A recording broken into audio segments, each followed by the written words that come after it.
أعوذ بالله من الشيطان الرجيم. بسم الله الرحمن الرحيم. والنازعات غرقا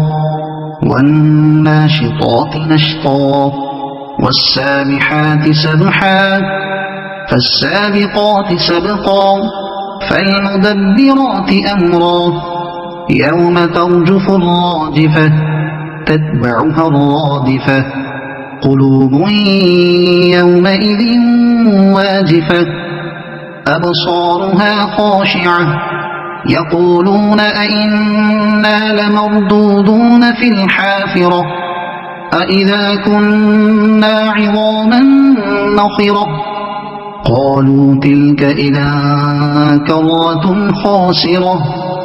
فإنما هي زجرة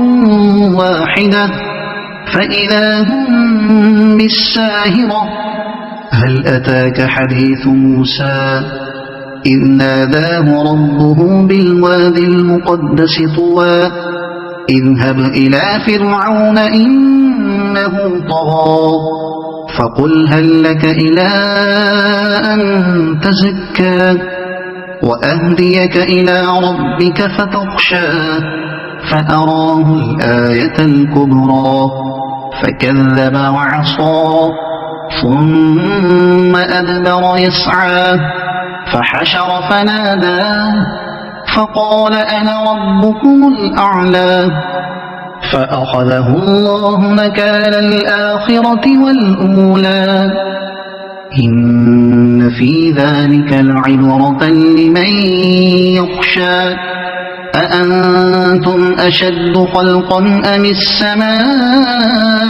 بناها رفع سمكها فسواها وأغطش ليلها وأخرج ضحاها والأرض بعد ذلك دحاها أخرج منها ماءها ومرعاها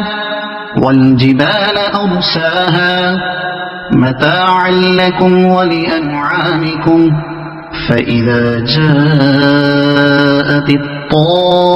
الطامة الكبرى يوم يتذكر الإنسان ما سعى وبرزت الجحيم لمن يرى فأما من طغى وآثر الحياة الدنيا فإن الجحيم هي المأوى وأما من خاف مقام ربه ونهى النفس عن الهوى فإن الجنة هي المأوى يسألونك عن الساعة أيان مرساها فيما أنت من ذكراها إلى ربك منتهاها إنما أنت منذر من يخشاها